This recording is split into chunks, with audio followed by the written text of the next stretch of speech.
So I've been thinking about this for a little while now. We're almost 2 years into the PlayStation and Xbox new system generation, and it's felt kind of off.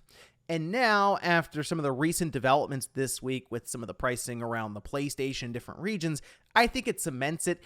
This has to be the weirdest start to a generation for consoles that we've ever seen. And I wanted to talk about that a little bit here today and see what some of you guys think down in the comments. Guys, if you enjoy these videos, make sure you hit that like button. It helps out a ton. And if you're new here to the Spawn Wave channel, make sure you subscribe down below.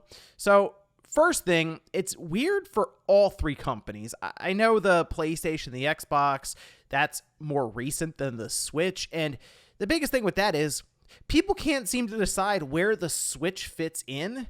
I mean, think about that. Nintendo launches their next line of system with the Switch, and people aren't actually sure if it's a successor to the Wii U or still part of that same generation because they can't put it next to the PS5 or the Series X or Series S in their mind, even though I think it only makes sense. It's Nintendo's next generation system that, yeah, it would sit along the side of the PS5 and the Series X, but maybe it's because we were comparing PS4 and Xbox One sales numbers to the Switch and the MPD and other places, and it was being advertised next to it at times, like online and stuff, that we kind of place it there. But I guess if you look at the line of releases, yes, it would be with the PlayStation 5 and the Series X, but that's kind of weird on its own that the Switch, people just can't seem to agree where it fits in.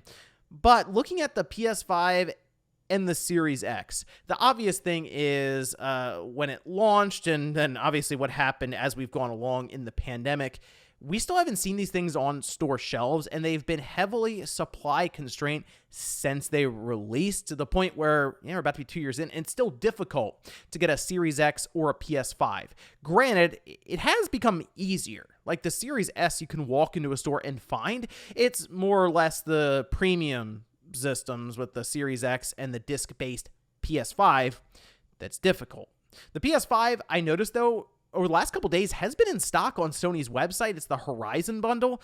So maybe we're going to get to a position after the holidays into next year where you can walk into a Target and a Walmart to find it. But typically, unless you count the Wii, you'd find a system in stores like 2 or 3 months after they come out. Like the first month, you're still not going to find it very easily.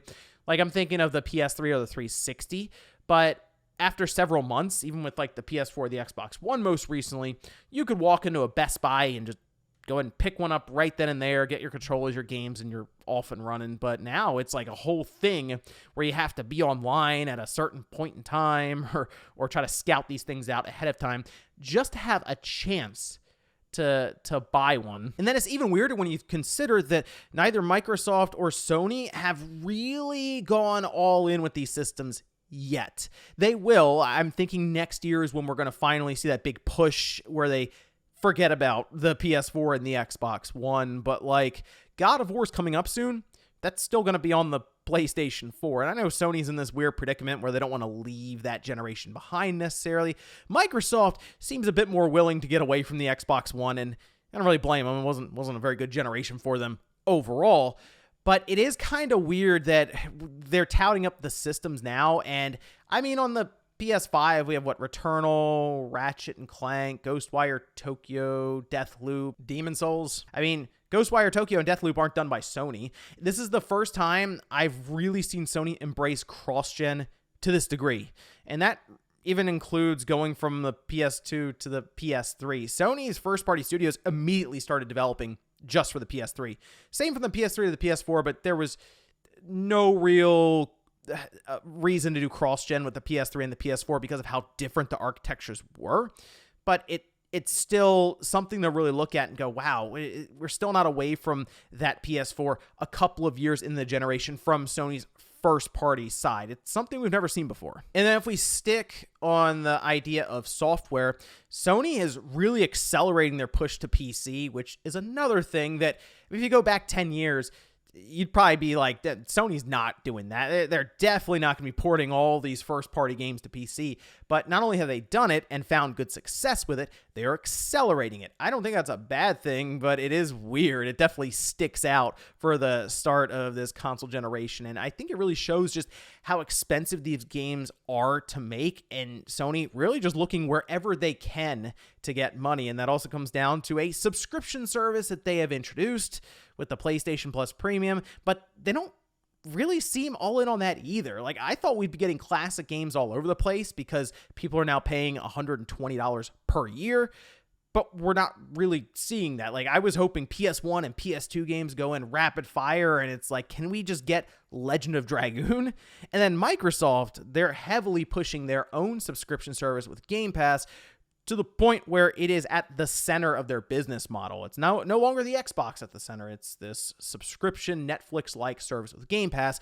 And the issue with that right now is, again, a weird start to the generation where we're going to go an entire calendar year without Microsoft putting out a first-party big exclusive that would really get people running towards that service. Again, I think next year we're going to see things really start to move with Starfield and Redfall seemingly being lined up for the first half of 2023, but it's certainly a strange thing to see a company like Microsoft with all of their studios struggle to put out a big game release in a 12-month window. Oh, and I don't know if this is just me, but I like the consolidation that's happening, specifically the acquisitions all over the place, have also kind of ramped up over the last several years. And I mean, I know we've had studios get purchased by publishers in the past.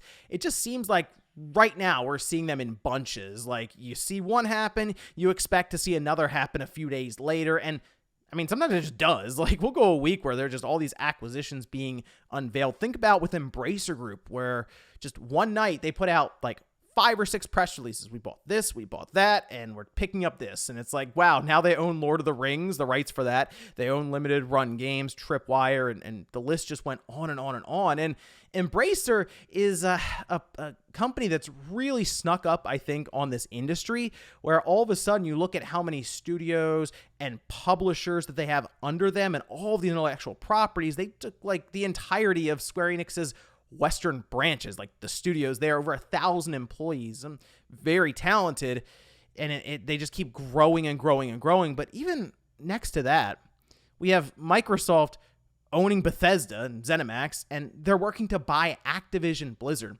That is an acquisition that would have seemed unthinkable a couple of years ago. People would joke about it, right? After they bought Bethesda, who's next? Oh, it's got to be Activision. Yeah, right. That appears like that deal is going to happen. And then even on like Sony's side, they own Bungie. Bungie made Halo for Xbox back in the day, the original Xbox. Again, if you went back in time and told me, hey, give it like a couple of like 10 or 20 years or whatever, that Sony's going to own Bungie. I know they're making Halo 3 right now for the Xbox, but just you wait. That'll be part of Sony's family of studios then. Again, weird stuff. And in fact, yesterday, there was a rumor that EA was about to be purchased. The announcement was going to be made that Amazon was going to be buying EA. And I saw some people starting to go, oh, wow, that's a big deal. But not like you would expect years ago, before we've kind of become conditioned to expect acquisitions. People expect Square Enix to get purchased by somebody. Like, Square Enix is kind of hanging out, doing their thing, and people are like, well, there's no stopping it. Someone's going to buy them. And everyone's looking at Sony to do it. And it's just a weird time where we're looking around like, oh yeah, Microsoft's going to buy Sega and Amazon's going to go ahead and just pick up EA. And here comes Apple grabbing Take-Two. And we're essentially in this mindset of like not being shocked that an acquisition is happening, more or less looking for the next one and expecting it to. Oh, and the pricing situation for this generation is all over the place. And it really kicked off when Sony made the push for $70 games. I know people are like, oh, no, 2K did it first with Take-Two with their basketball games. It's like, do you really think that Take-Two set the price at $70? Clearly, they were in talks with Sony. Sony is the platform holder. They made the push. Their first-party games are like going to $70. And Take-Two, 2K, they just kind of announced it first with their NBA games, but like Sony clearly made that push for it. And the problem we're running into now is like no one knows what games should be valued at what anymore, whereas before it was like it's 60, then we have like this AA game at like 40, then you got the indie games at 20, and we just see the pricing all over the place. And now we see, for the first time ever, a console go up in price years into its life, like all across the world except for in the US. I understand Microsoft did raise the price of the Xbox Series system in India, but I think the reason that there's so much focus right now on Sony doing it is because they did it at such a grander scale. I mean, it is like legitimately all major markets outside of the US. I've never seen that happen before, at least not in this straightforward fashion. For example, when I looked at the stock status for the PS5 in the US, I can get one, but it's only the Horizon Forbidden West bundle that I can find anywhere. All the pictures people are posting up are of the Horizon Forbidden West bundle. That's $50 more. That's $550. And it's the PS5 with a code for Horizon in there. I understand that's a $70 game on the PS5, but for Sony, that's worth it because they're technically then getting more money up front from consumers without saying, okay, now the PS5 is just $550 in the US. That's something I thought they would have done in all these different regions where they're raising price, come up with creative ways to do it. But no, there's like, it's just more money. And the economic state right now in the world is like all over the place in flux. So if you look up currency exchange rates, what they are doing technically goes along with that. But when you see the other companies like Nintendo and Microsoft not do that at really scale like that or at all, yeah, it kind of puts Sony in an awkward position. And it once again throws the pricing just for hardware and software all over the place. But you know what? There's something else that happened this week that I noticed, and we had Gamescom. We had this 2-hour event, 30 some odd games being shown, and everyone's like reaction and thoughts on it that I've seen, it's just like people aren't that excited for what happened. And to a degree, I get it. Like Kojima shows up, you expect a game, he talks about a podcast. Pokemon shows up, you're like, oh, cool, maybe something with the games. It's a car. Like, so I understand that, but there were a lot of games there. It just seemed like it was shown, and people were like, I guess, that's all right. Like, nothing got people really excited. Even the idea of Dead Island 2, which I guess because it leaked early, didn't really get people to pop at all. So it's this strange lull right now in gaming to go along with this generation just being off to a slow and a weird start. But I think we're set to get back on track next year. And it's really funny because I think I said the same thing at the end of 2021.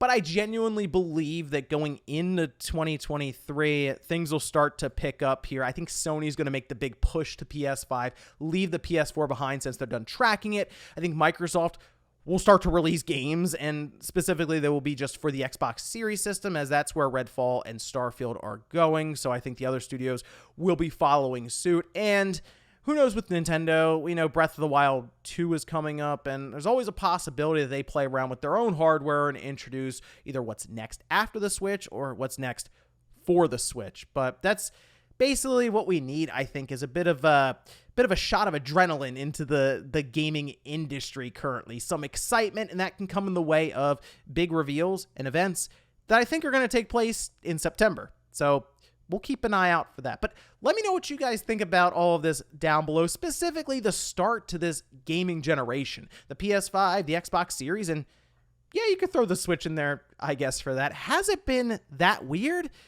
Or am I just imagining things here? Because I don't recall a start to the generation like this ever. Thanks, guys, for watching, and I'll see you next time.